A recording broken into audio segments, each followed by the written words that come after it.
Welcome to the Brown University Library. I'm Joe Mizell. I'm the Brown University Librarian. And in welcoming you here, I want to acknowledge that Brown University is located in Providence, Rhode Island, on lands that are within the ancestral homelands of the Narragansett Indian tribe. We acknowledge that beginning with colonization and continuing for centuries, the Narragansett Indian tribe have been dispossessed of most of their ancestral lands in Rhode Island by the actions of individuals and institutions. We acknowledge our responsibility to understand and respond to those actions. The Narragansett Indian tribe, whose ancestors stewarded these lands with great care, continues as a sovereign nation today. We commit to working together to honor our past and build our future with truth. The topic of this commencement forum, the National Library of Medicine's traveling exhibit, Care and Custody, Past Responses to Mental Health, is very consistent with this call to taking responsibility for understanding past wrongs and building our future on the basis of truth. This is the work that libraries like ours are here for. At the same time, we provide our faculty and students with the latest scientific literature they need to make new discoveries for advancing the future of healthcare. The library is indispensable for learning from the long-term view of past healthcare practices and their human impacts. Brown's rapid and ongoing growth in biomedical science and public health is one of the most significant developments here. The Brown University Library is Brown's healthcare library. Accordingly, it gives me great pleasure to turn the proceedings over to my outstanding colleague, Erica Stevenson, Director of Health and Biomedical Library Services. Thank you again and welcome.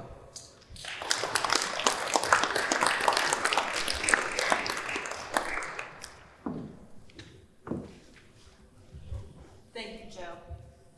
The National Library of Medicine exhibition program began in 1996 and is designed to present inspiring stories about people, science and medicine, and history drawn from the renowned collection of the National Library of Medicine. The program also allows host institutions to tie exhibit themes to their institutional history, collections, and strategic goals. This is Brown's first time ever hosting an NLM exhibit, but certainly won't be our last. I think that this exhibition, currently at the Rockefeller Library, and Commencement Forum in particular really give us a chance to showcase some of the things that make Brown special. The institutional roots of Brown are entwined with Rhode Island history, and by bringing together historians and current practitioners in this interdisciplinary panel, we can both examine the past and continue to advocate for positive change. This forum is part of the 50 Years of Medicine at Brown celebration, which concludes this weekend. It also creates a bridge to the upcoming 10-year anniversary of the School of Public Health and to the John Hay Library's strategic collecting direction, Voices of Mass Incarceration in the United States, which Leo will speak to in a bit more detail. Bringing all of this together has truly taken a village. In addition to our panelists, I would like to thank Lauren Fletcher, our medical education and clinical engagement librarian, who took the initiative to apply for the exhibit and organize the content for our exhibit website. Lauren couldn't be here today because she's at home caring for her beautiful new daughter, who was born right before the exhibit arrived. I would also like to thank, so bad planning for Lauren, but also good planning for Lauren. I would also like to thank Kelly Clifton and Leo Lovemore, who came together to form our planning committee, Jen Rogan, Ben Tyler in Library Communications, our Library Digital Technologies team, and last but not least, Chris Canberra and Kim Galligan in the Division of Biology and Medicine. And now I would like to turn the mic over to Leo Lovemore, the Librarian for History, Society, and Culture, and our moderator for today. Thank you for coming.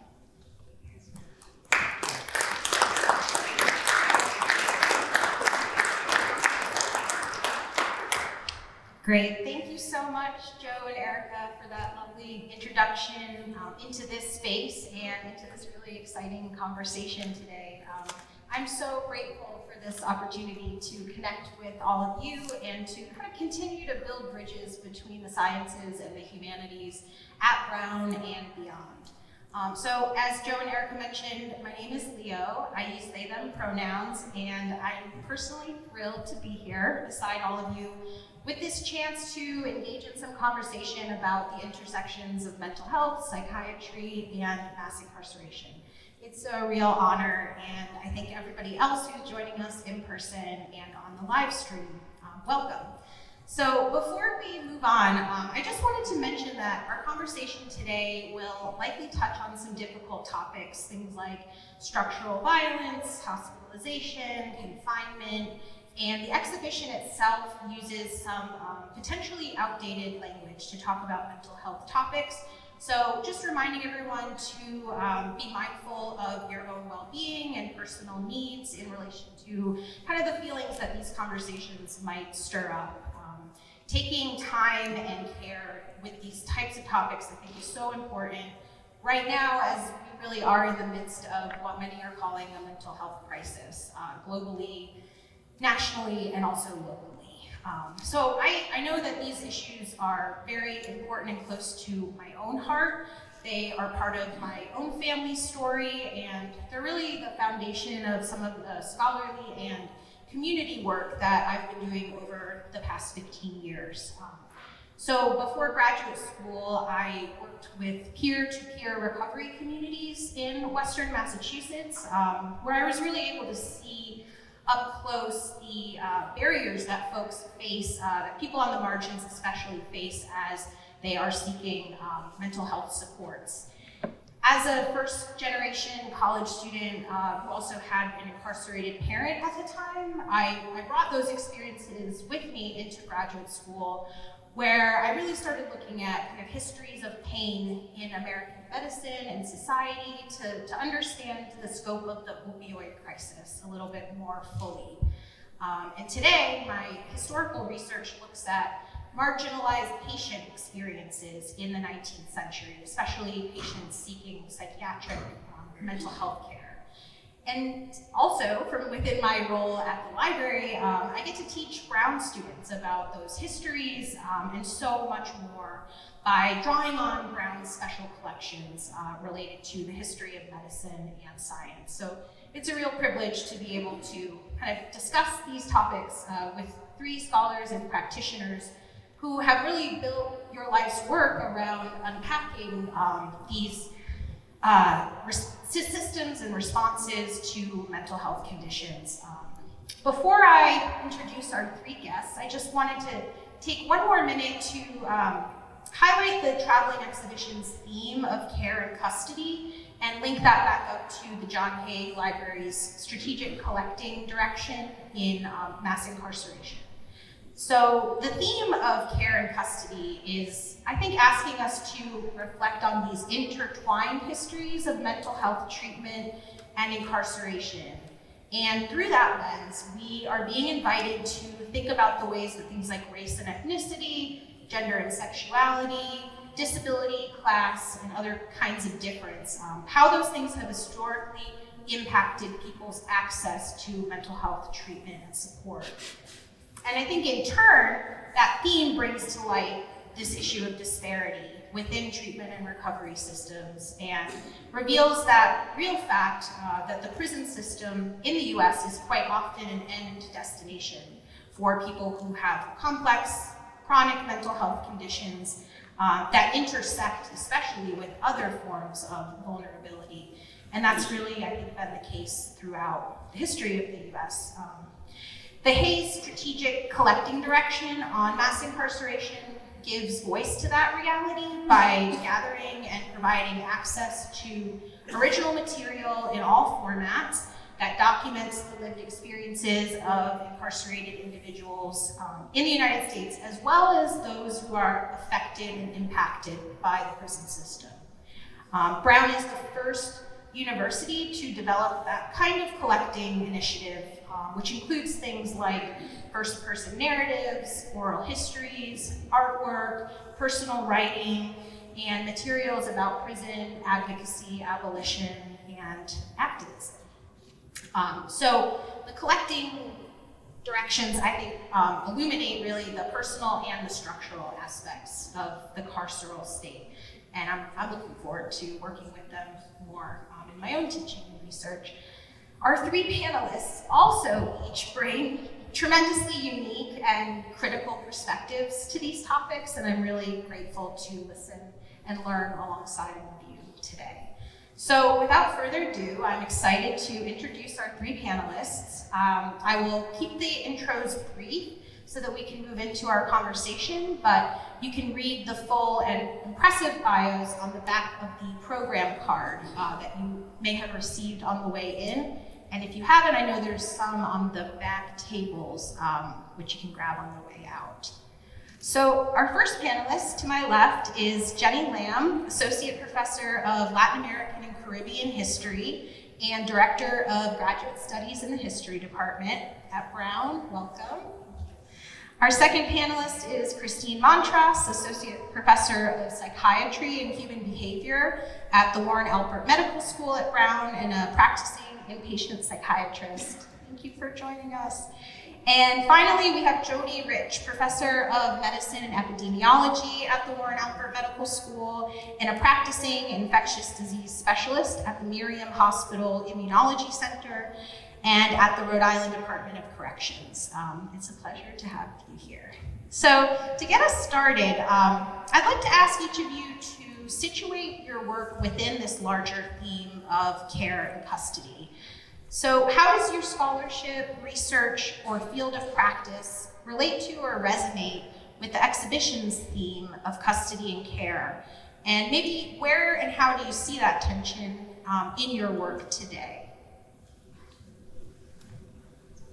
If you'd like to start, that would be So I'll start. And now it's on. So first I want to start by thanking Leo and Erica for the invitation to participate in this forum. As Leo mentioned, I'm a historian, so I have a slightly different relationship, I think, to these topics, but I'm sure we're also going to find a lot of common ground in our conversation. So my research is actually on the history of Cuba, and specifically my first book is about Cuba's first and until 1959 its only public psychiatric hospital. And I've presented about that hospital and that research often in the United States, and the question I tend to get is, tell me what's different about Cuba. What should we learn from Cuba in thinking about the history of psychiatry or the present of psychiatry in the United States? So I do have a kind of standard answer to that question, but I think I would also start by just saying that in answering the question, the relationship between care and custody, I usually add a third term, carceral, as an important third in that triad. And in some ways, I think the history of Cuba and the history of psychiatry in Cuba reminds us that custodianship or the custodial and the carceral are in fact not necessarily the same thing. For example, the psychiatric hospital I've written about had the first fingerprinting laboratory in the world that was used to identify, document, and in some ways create carceral conditions for some of its patients. So I think it's important to acknowledge that distinction between the carceral and the custodial. But the other way I would say I relate to these themes is that, in fact, there is so much to compare between the history of psychiatry in Cuba and everywhere else, so much parallelism, because the fundamental problematic has been, for centuries, fundamentally the same. And that is the function of psychiatric hospitals as being both, at least in principle, therapeutic spaces, and often in practice, custodial, and I would say carceral ones. In Cuba, the unique thread, or I think thing that I pay a lot of attention to, is the way in which state politics, capital S state politics, intrudes onto the scene. And so I think in the United States, we talk a lot about and think a lot about what it would mean for there to be more political investment in questions of psychiatry and mental health. And I think from the vantage point of my research, I can say, both with respect to Cuba and the United States, that's sometimes a mixed bag, and important to keep those complications in mind, what it means to politicize mental health in a certain way, to turn the objection of mental patients into a political spectacle of a certain kind, has often brought a certain kind of political and social investment. But when the interest fades, I think we find ourselves more often than not, exactly in the same territory where we started. So those are two kind of ways in which I relate to these themes. One, thinking about carceral as an overt third term that doesn't necessarily overlap with the custodial, and also the place of state politics, and psychiatric politics, and what the politicization of mental health can add and bring in terms of advocating for patients in particular, but also potentially detract or complicate. I think I'll leave it there because I know we have a lot to talk about. That sounds great. Thank you. Christine? Yeah, thank you. Hello, good afternoon.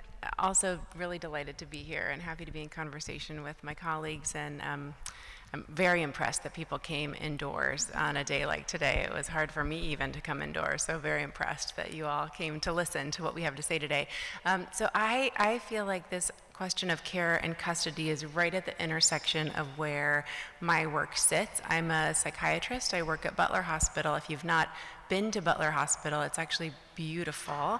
It's over by Swan Point Cemetery, just off Blackstone Boulevard, and the grounds were designed by Frederick Law Olmsted, who also designed Central Park and Golden Gate Park, and so it's worth a side trip if you're here in town. And I work on the intensive treatment units there. I'm a psychiatrist on the intensive treatment units at Butler. That's like the psychiatric version of the ICU. So my patients who are there are really in a significant amount of psychiatric distress or symptomatology. They're hearing voices or seeing visions. They may be extremely paranoid. They might be actively trying to hurt themselves or other people. And so my entrance into this particular nexus of care and custody really came from how frequently in my practice my patients would talk about coming in contact with police, how frequently they would serve time in our states or nation's jails and prisons.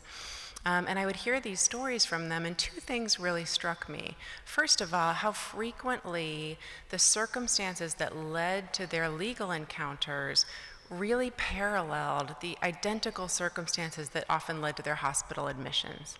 So people were shouting in a Starbucks, and police were called, and they were charged with criminal trespass. Or they tried in a diluted state to charge through TSA because they felt like they needed to get on a plane to save the world and fly to Washington, D.C. A situation like this, and frequently in those encounters, police are called. And police, in that moment of the police encounter, make a decision whether to bring the person to jail or to a psychiatric hospital. And oftentimes the symptoms are identical and people just wind up in two different places. And that decision in the moment of the police encounter has an extremely dramatic effect on the trajectory of my patients' lives.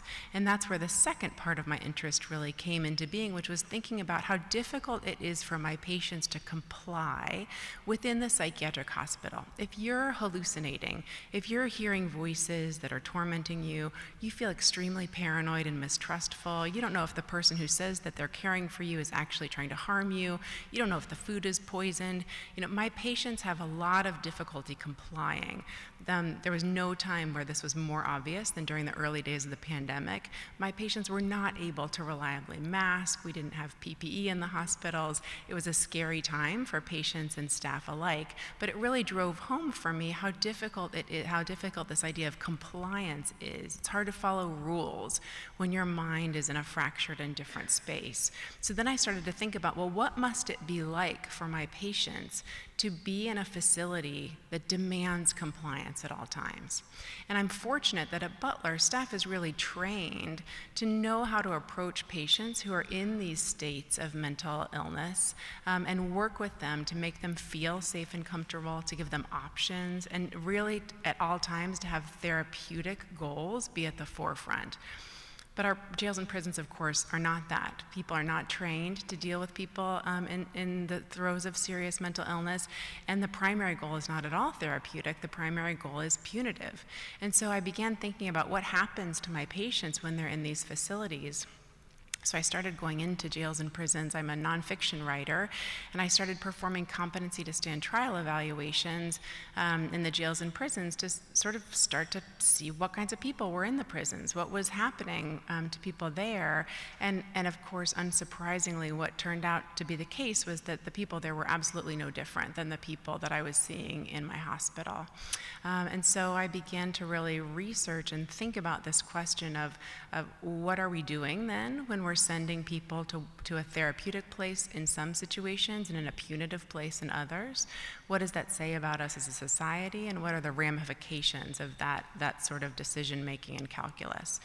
So what I found when I got there was that really our jails and prisons are designed to be dehumanizing, that they're by intention, that punitive drive really makes even psychologically well people less well. So my patients who are psychologically unwell, often when they go in, come out far less able to contribute to society, to lead healthy lives, which is what, of course, we say is the aim of our justice system. I will pass it on to Jody now. Wonderful. Thank you so much. A couple of tough acts to follow here. So I've been locked up every Tuesday for the last 29 years, but I've also been released every Tuesday for the last 29 years, thankfully. Some say I'm doing life on the installment plan. I went into prison and jail here in Rhode Island. It's a mixed, unified system to take care of people with HIV at the when the HIV epidemic was early on and was devastating young people. I was young at the time. My own age were dying of this deadly disease. We didn't have treatment didn't have effective treatment when I first went in there. And that's really what brought me in there. That's where the patients were. I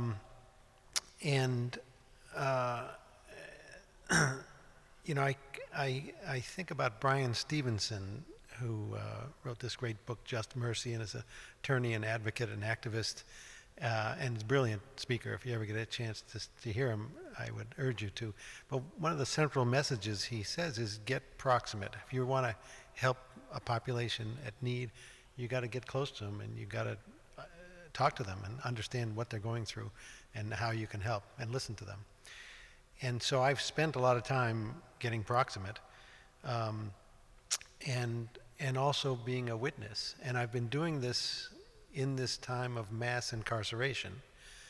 So last night we heard from President Paxson that we have a 50-year anniversary of the founding of the medical school, and that 60% of the physicians, the care in Rhode Island, are provided by Brown-affiliated healthcare providers, which is great. It's a testament to the impact that the university has had on the state, on the community, and that has come into the correctional system, as you have wonderful doctors coming in and providing care that could provide care anywhere.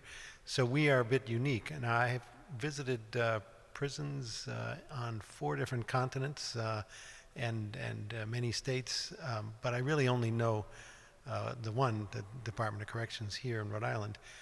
They say if you know one prison or jail, you know one prison or jail, meaning that they're all over the map and they have a different culture. I had a colleague of mine who was an attorney who was going to visit somebody in Pennsylvania, and it was like a 4.5-hour drive. There was no way to get there other than that, and she went to visit this client, or I forget what the circumstances were, and she goes into this forbidding institution, and she tries to get in there, and they finally, who you want to see, who, okay, who are you, and all these questions, and it's like they weren't used to having visitors at all because they were so remotely located, and she finally put her in this room behind the bars, and okay, we're going to bring the inmate. The dehumanizing continues, and put him on the other side. So they bring this guy shackled, and sit him down in front of her, and he's just sitting there, just blinking and grabbing at things and mumbling, and he's just psychotic, just completely nuts. He's out of touch with who he is or what's going on. And she got the sense that the entire institution is just warehouse with people just like that. So that thankfully isn't the case in Rhode Island, but I think that is the case in a lot of the country. People with mental illness are so vulnerable, and it really hinges on that police interaction. You could go this way or that way, and if you have family that have resources that can advocate for you, you can turn, and if you don't, it's not a great thing. Now, 50 years ago, in addition to starting the medical school, the rate of incarceration changed dramatically in the U.S. You know, if this is a timeline here, about 50 years ago, the rate of incarceration went up. All the rest of the civilized countries in the world have about this rate of incarceration. You know, and then here's the bottom. So this is slide one. And it went up like this, and it went up, you know, and then, you know, a couple years ago it tilted like this, and it's like, well, if we've come down a little bit, so, oh, the problem's solved, right? No, we're still way outside of, you know, the outside of anything that we've ever seen in history in terms of locking up people that are our own citizens. Now, about half of that, I made up, is people with mental illness.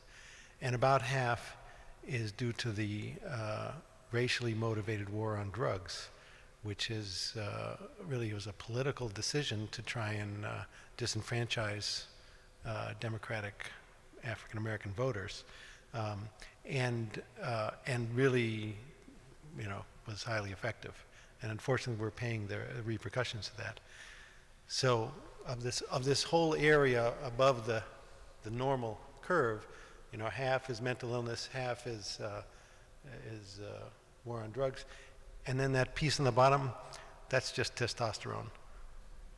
Just kidding, sort of. But you know and we like what are we doing incarcerating all these people? Why are we doing it? And this is a conversation that we as a society are not having and need to have, because it's extremely wasteful, it's extremely expensive, and it's detrimental in general. And is it for punishment? Is it for retribution? Is it for rehabilitation? Is it to correct something that's wrong? Because if we're trying to make people better or make society better, we're not doing it, and we're spending a lot of money not doing it.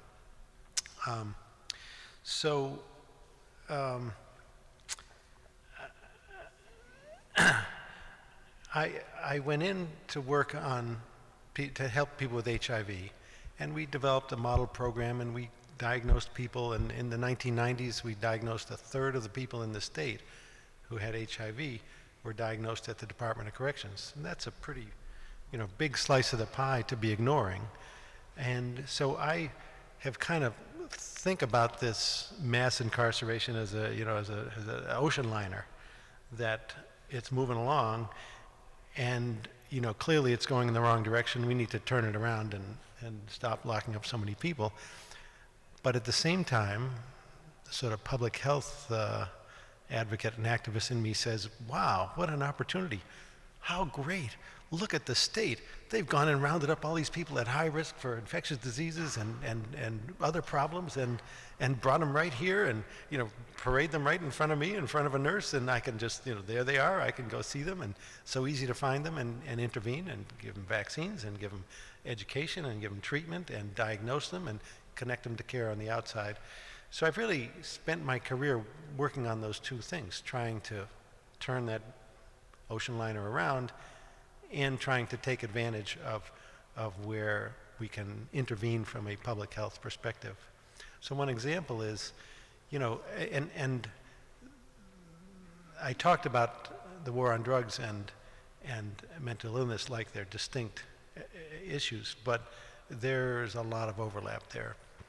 And so, you know, and if you didn't have mental illness when you came in, you certainly got traumatized coming in and chewed up and spat out through the system. So anyhow, there's a lot of overlap, a lot of opportunities for treatment. So I went in there looking for HIV, set up this program, and then started looking around and said, wow, look at all this addiction here. And at the time we had methadone treatment. I was like, well, we have effective treatment for people with opioid use disorder. Why don't we do that? Why don't we just get people started? Oh no, we take them off of methadone. You what? Oh yeah, we don't want them on that stuff. They don't need it here. Well, first of all, people do actually use drugs behind bars. And second of all, yeah, they do need it. The treatment works and it prevents it. So I spent a lot of time trying to, you know, develop the evidence, randomizing hundreds of people into clinical trials, publishing them in top journals, and finally they said, oh, I mean, it works for people on the outside and it works for people on the inside. What a great idea. And I thought, okay, well, now we're good. We've shown that. And surprise, surprise, nobody actually changed the policy. Like, no, we still take people off methadone. So, and then the opioid crisis hit, and it became much more apparent that this is lunacy, that we really need to get people on treatment.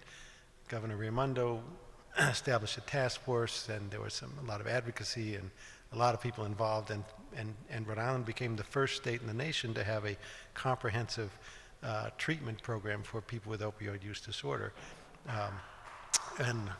Thanks. And I mean, it really took a coalition of people to make that happen. But in the first year, we were able to document a 60% drop in overdose deaths in the year after release from incarceration. So that's just an example of taking advantage of a public health opportunity, people coming into the system with a disease, needing treatment, connect them to treatment on the outside, and having a beneficial effect. It's much better if you can treat them before they get arrested, before they have to go through all that. But anyhow, that's the perspective I'm coming from. Thank you so much for that. I appreciate it.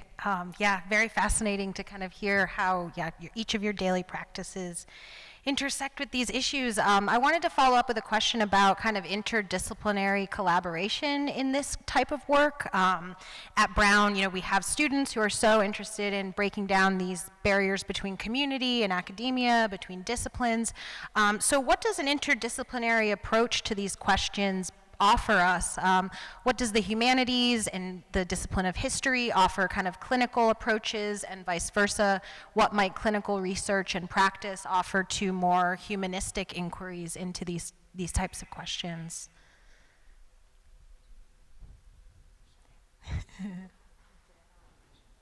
Thank you.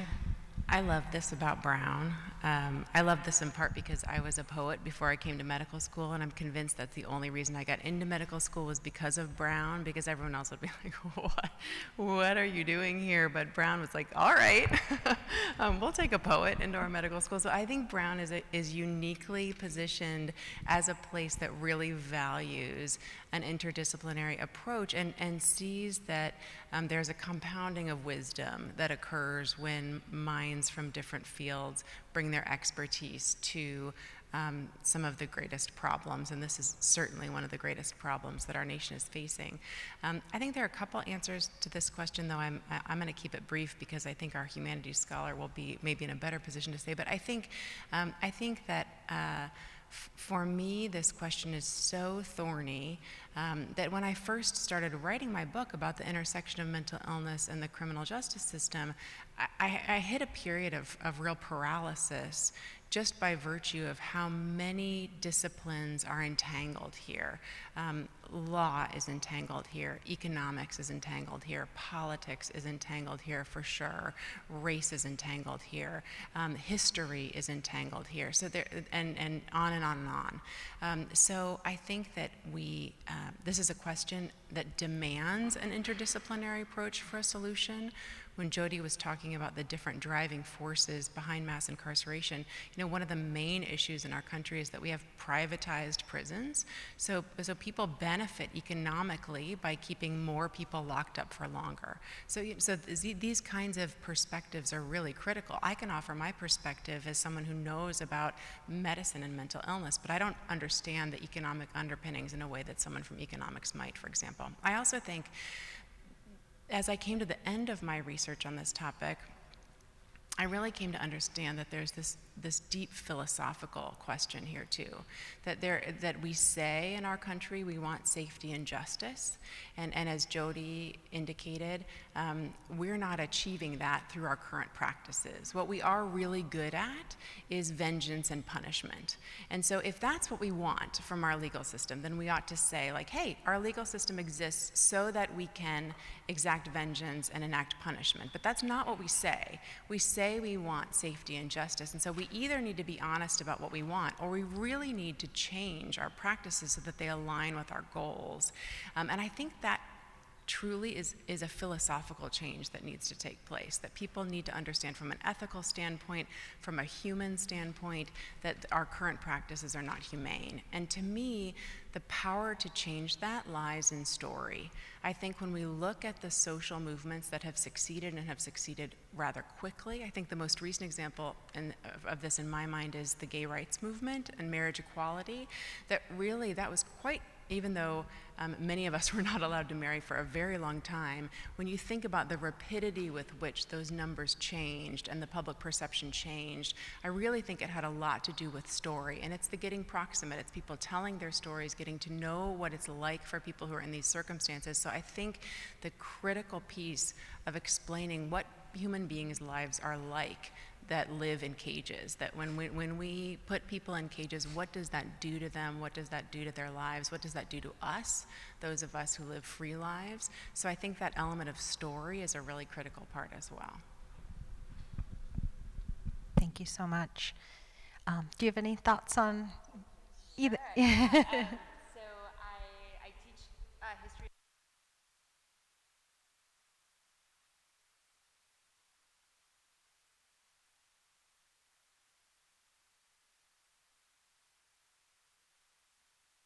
Okay. Sorry. I'm always so paranoid about making a move and then triggering a noise. So I teach a history psychiatry survey class, and usually the room is split 3, 3, and 3. Aspiring mental health practitioners are about a third of the students. I would say another third are those of us who identify as patients, and that is most of us, but have a kind of complicated or sometimes reflexive relationship to what it means to be a patient.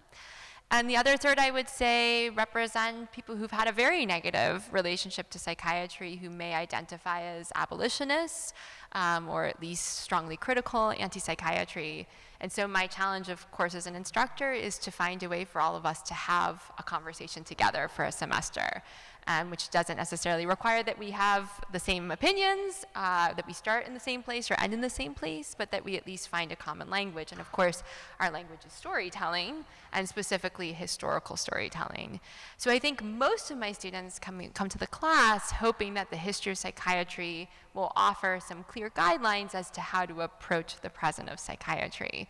And as we inch closer and closer to the present, I can sense the ambient anxiety as they realize that, in fact, we are not getting any closer to answers. Because the one thing that studying the history of psychiatry tells you is that the historical record is extremely unstable, and that what it meant 20 years ago to look to the past to answer the questions for psychiatry's present is, in fact, not what it looks like today. The only thing that we share with all of our predecessors is the fact that we do look to the past to try to figure out where psychiatry is and should be going. And that starts with, the first stirrings of psychiatry, date it where you will. In fact, my students learned that psychiatry, if we want to call it that, did not start in the 19th or late 18th century, but many centuries before that. That's a different story. But if we think about Pinel and the classic psychiatric reformers, the kind of classic gesture was closing the door on the carceral past to open the door to a therapeutic present and future. And that motif always relied on a certain kind of relationship to the past. I think more recently, this kind of looking to the past has gotten more complicated, and I've tried to force my students to engage with that complexity and instability, maybe most famously, notoriously, by assigning them to watch a series of psychiatry films and write a paper about it. And one year I got inspired. One of the films I always offer is One Flew Over the Cuckoo's Nest, a film I, for the record, myself do not like very much, but of course is the one that they always want to watch. And the reason they want to watch it is because they understand that it has a certain kind of cachet and understanding and phrasing a kind of critical relationship to psychiatry. And so I said to them, I want you to watch the film, and then I want you to go and interview your parents about their experiences with this film. And then realized that I was too old, and in fact, the people they needed to be interviewing were their grandparents, who may have seen the film when it actually came out.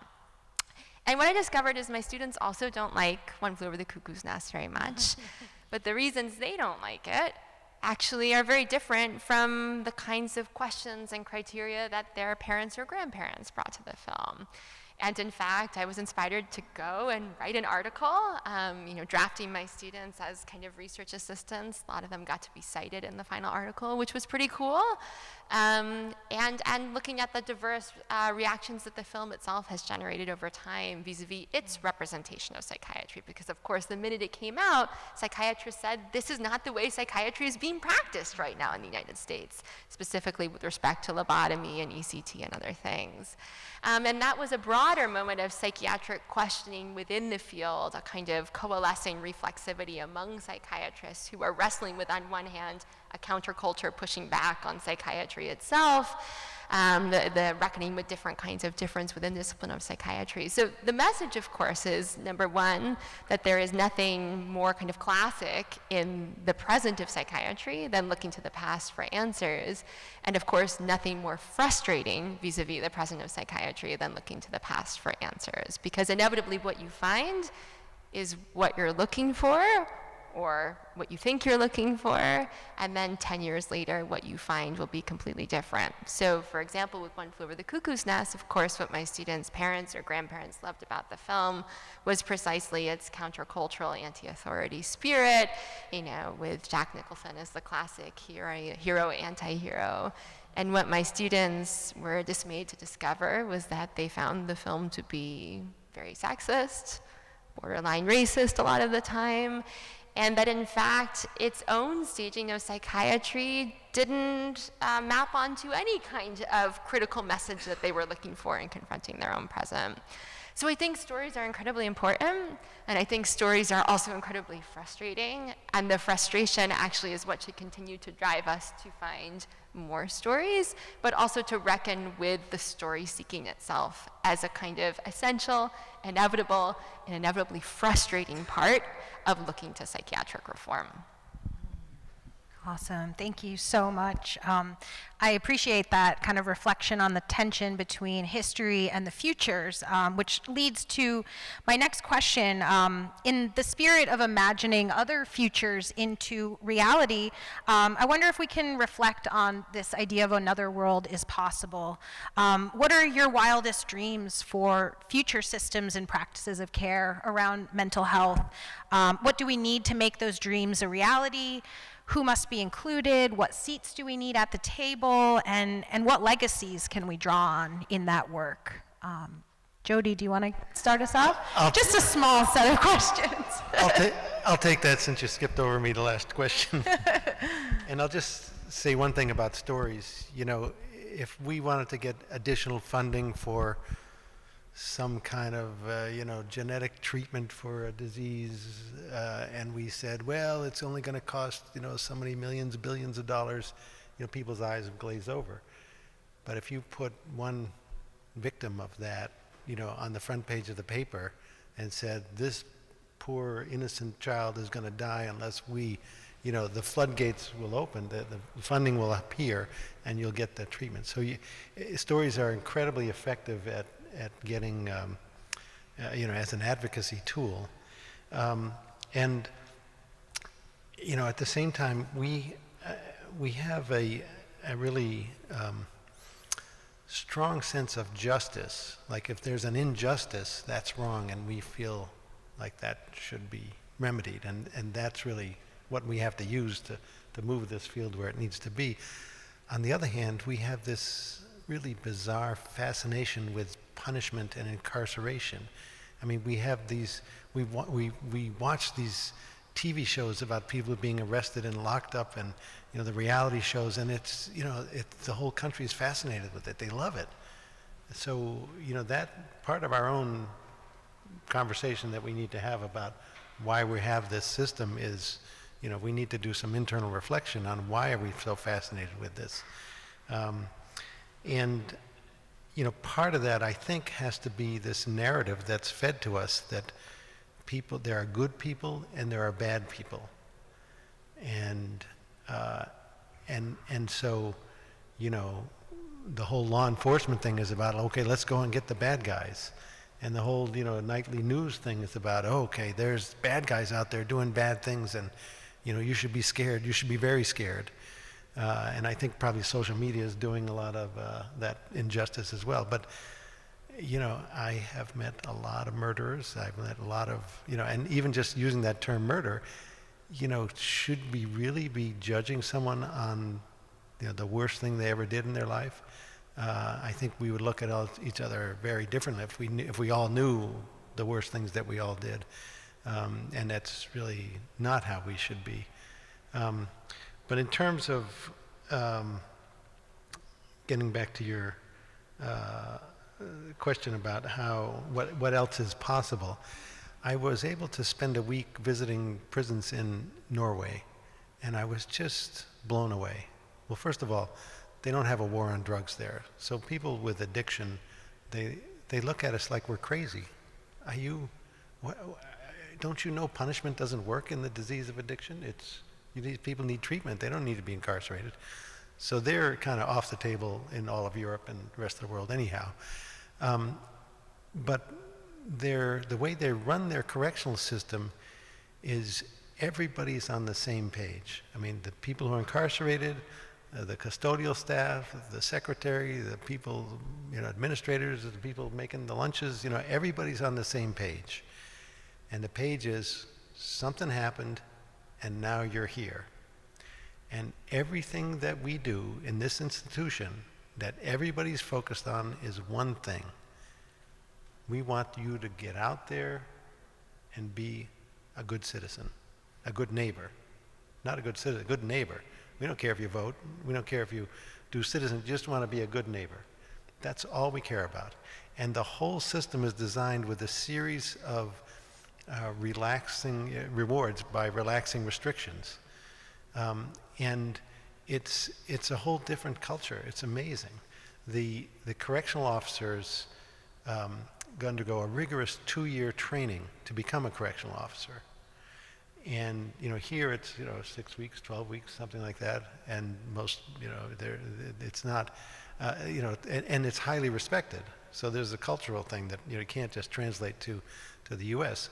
But it's well compensated. People there are people that try to get into this field and can't because it's so competitive. Every officer is assigned 2 incarcerated people that they are the contact officer for. So they, if they're working 5 days a week, every day they work. So 5 days of the week, they spend 15 minutes with one of their people they're the contact officer for and 15 minutes with the other one. So, and that's how people navigate through the system. Oh, I want to get trained to do this after I get out. So, okay, well, if you want to get trained, you have to do this. And so the first day, okay, I'm your contact officer, and here's how the system works. And the second day, 15 minutes, it's like, okay, what do you want to do? Okay. And then the third day, it's like, what'd you think about the ball game today? I mean, what do they kind of like have this relationship. And it's a deeply personal relationship. While I was there, I was with a delegation, including a number of correctional officials and officers from Rhode Island. The question came up, well, what's a good day in the life of a Norwegian correctional officer? And, they're trained to do motivational interviewing and to really help people navigate, and figure out why they're there and what they can do to stay out when they get out. He said a good day is when you're working with someone for quite a while and they just kind of all of a sudden the light goes on. They see like, oh, that's why I've been thinking about it so wrong. That's why I've been so frustrated. That's why I did this. And they have a breakthrough. Isn't that great? And the correctional officer from Rhode Island, I say, well, what's a good day in the life of a Rhode Island correctional officer? He said, when nobody gets hurt, that's a good day. And he described the scene that happened the week before. There was a yard, there was a movement of some of the people, incarcerated people were walking one way and the other way. It was a hot summer day. And just like that, there was violence broke out. There was, like 8 or 10 people just, fighting for, nobody knew why. They had to call a code, everybody, all the officers come running in like a thunderous gray herd of elephants and, they'd spray everybody and lock everybody, tie everybody, put everybody in lockdown. That never happens in Norway. It never happens. Well, why? Because somebody is there that is thinking like, is observing you and spending 15 minutes 5 days a week with you. And as soon as they notice, they get to know you, and as soon as they notice there's something stressful, well, what's going on? Oh, is somebody bothering you? Okay, well, let's get to the bottom of this. And then it's like kindergarten. You say, okay, he said this to you. Now, did that upset you? How did that make you feel? Did you mean to make him feel that way when you said it? You just like to take the two kids together and work it out. And they work it out. So, anyhow, I think we need to really revise how we do run correctional systems, particularly people with mental health. Thank you so much. We have time for just a couple more thoughts on that, and then I think we can open it up to Q&A. Do either of you have anything to add? I'll dive in briefly and say I couldn't agree more with Jody's point, which is that the Norwegian system is a great one to look toward in terms of treating people with compassion. I think the other thing that really marks their system is the humanity with which people are seen. That's really absent here. I think thinking about really pragmatic things, like when you say a magical world, I think we have to also aim toward like what changes could we make that would make a real difference. And I think about this most often in terms of how psychiatric illness is treated differently than other medical emergencies or medical illness. So some easy examples in terms of this are, if you're in a car crash or you're having a stroke and you call 911, the people who show up are people who are trained EMTs. They can start an IV, they can administer oxygen, they can stabilize a fracture, they can stop your bleeding, they can intervene clinically in a way that then allows them to transport you to the hospital, to the therapeutic facility where you need care. If you're having a psychiatric emergency and you call 911, the people who show up are police. So that already means we're treating mental illness very differently from medical illness with really catastrophic results. People with severe mental illness are 16 times more likely to be killed by police than people who are psychiatrically well. So you're already having a legal response to a psychiatric emergency in a way that's different than another kind of medical emergency. Similarly, I interviewed some police officers from my work who would say sometimes we arrest people because we take them to the psychiatric hospital and there are no beds at the hospital. And so the ER discharges them before we're even done with our paperwork, and they go back to the same kind of behavior in the community where they're putting themselves or other people at risk. So this time we take them to jail because the jail has an ironclad no refusal policy. And then someone said to me, and there at least we know they're getting 3 hots in a cot, and someone's going to check and make sure they're breathing, and someone's going to give them their medicine. We would never lock people up to make sure they got their chemotherapy. We would never lock people up to make sure they got their insulin. So again, we are treating psychiatric illness with a justice first, legal system first approach that is really markedly different than we do for other medical illnesses. And this is even true with this question about psychiatric beds. Funding has really been cut for mental health treatment. And really the only way that you can gain admission, that you can get care many times, is if you're truly having an emergency and you show up to the emergency room and you have to be hospitalized. But it's sometimes very, very hard for my patients to get their month of prescription from Walgreens or Walmart for $4. They don't have access to that, they don't have money for it, and yet when they show up to Butler, they'll be admitted for a week, which will cost more than years and years of their outpatient medication would have cost. And this is akin to saying to someone with high blood pressure, hey, we're not going to pay for your antihypertensive medication, but come on in when you're having a stroke and then we'll treat you. So I think that these discrepancies in how we look at medical illness versus psychiatric illness and this kind of false dichotomy really means that we disadvantage people with mental illness and put them in a position where they are too often shunted toward the legal system. And so I think if I were to wave a magic wand, I would really look at that discrepancy. Absolutely. Thank you so much. Any thoughts or? Two quick things. I'll vote for a historian at the table. Yes. America, the U.S. kind of first psychiatric historian, was also a psychiatric reformer and thought of the two practices as being intimately related to each other. And I do think one thing that history can offer, as complicated as it is avoiding a language of perpetual emergency and crisis. I worry a little bit about the demobilizing effects of referring to our kind of constant ongoing mental health crisis. And I think one of the most salutary things that I've seen happening recently has been increasing recognition of plurality and difference within the practice of psychiatry. And I would add that if we can kind of similarly pluralize our understanding of emergency and crisis, and understand that the kinds of psychiatric crises that you're referring to are ones that seem to invite more psychiatry in a certain kind of way. And yet, especially leading up to the pandemic, what we were also seeing were calls for less psychiatry, less intrusion of psychiatry into so many aspects of our daily lives and kind of a sense of subjectivity.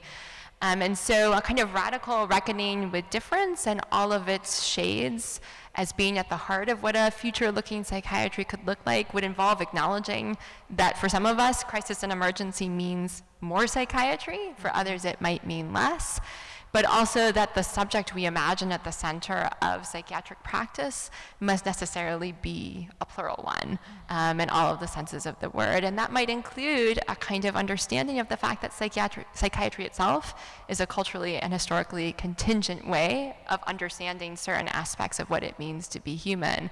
And maybe an important one, but not in always so way. And I think even allowing for that kind of plurality of understandings around what it means to be human can itself be a kind of salutary frame of mind in looking to psychiatric futures. Absolutely. Thank you so much. Okay, so I think we have a little bit of time for maybe one question from the audience. Does anybody? We've got one.